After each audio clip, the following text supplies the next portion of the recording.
Hi అండి. మేమైతే బాగున్నాం, మీరు కూడా బాగున్నాం మనసు కోరుకుంటున్నాం. ఈరోజు అయితే అందరికీ హ్యాపీ సండే అండి. మాకు అయితే ఈరోజు యూత్ సండే అండి. మా పిల్లలందరికీ కూడా యూత్ సండే అయితే మా చర్చిలో ఎలా జరిగిందో మీకు అయితే చూపించేస్తాను, చూసేయండి. ఓకేనా ఫ్రెండ్స్?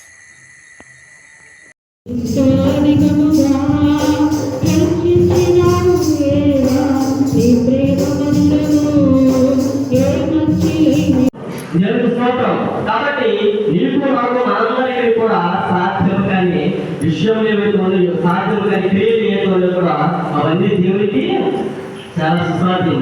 కాబట్టి అవన్నీ చేయగలరని నీకు నమ్మినట్లయితే కనుక అదే విశ్వాసం. అయితే ఇక్కడ మరి యొక్క యవనుడు ఎవరి కార్యంలో దేవుని యొక్క కార్యం ఎంతో ఎంతో ధన్యత, ఎంతో ఘనత. మరి ఎవరి ప్రాణంలో దేవుని యొక్క కార్యం చేసినందుకు మనం ఉన్నాము. దేవుని వల్ల మనము ఎంతవరకు శ్రమిస్తూ ఉన్నాము, మందులో ప్రయాసపడుతూ ఉన్నాము, దేవుని యొక్క పనులు ప్రయాసపడుతున్నాము, దేవుని పనులు పరిగెడుతూ ఉన్నాము. ఒకసారి జ్ఞాపకం చేసుకోవచ్చుగా యవనస్తులుగా చేస్తూ దేవునికి స్తోత్రం. మరి దేవునికి విశ్వాసులుగా ఉంటా ఎలా అంటే కనుక మరి విశ్వాసంలో దేవుని భయభక్తులుగా జీవిస్తే దేవునికి ఇష్టలుగా ఉంటాము.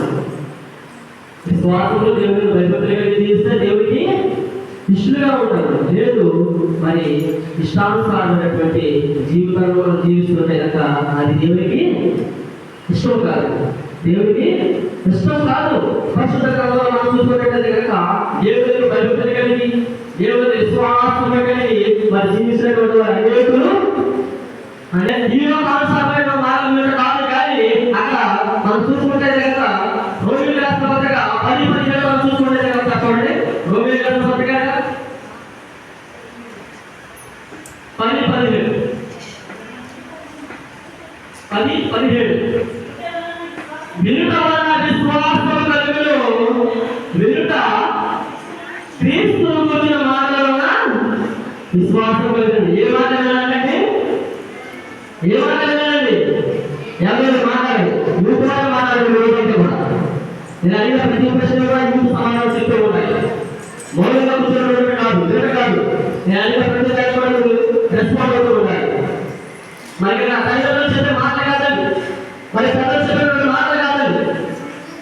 మరి ఇక్కడ ఏ మాట వల్ల విశ్వాసం కలిగిందంటే కనుక క్రీస్తుని గురించి మాటలు ఏమిటంటే విశ్వాసం కలిగిందండి. దేవుడి స్తోత్రం, హల్లెలూయా, హల్లెలూయా.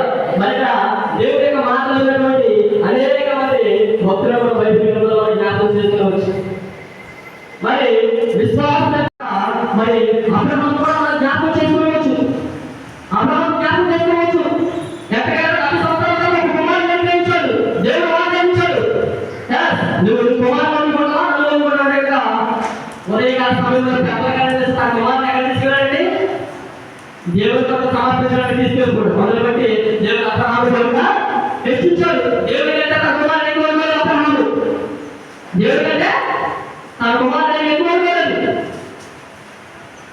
అందులో బట్టి మరి దేవాది దేవుడు అబ్రహాముడు తన యొక్క గొప్ప ప్రతిభను బట్టి దేవుడు అబ్రహాముడు హెచ్చించాడు. అటువంటి ఘనత మనకు కలిగి ఉండాలి.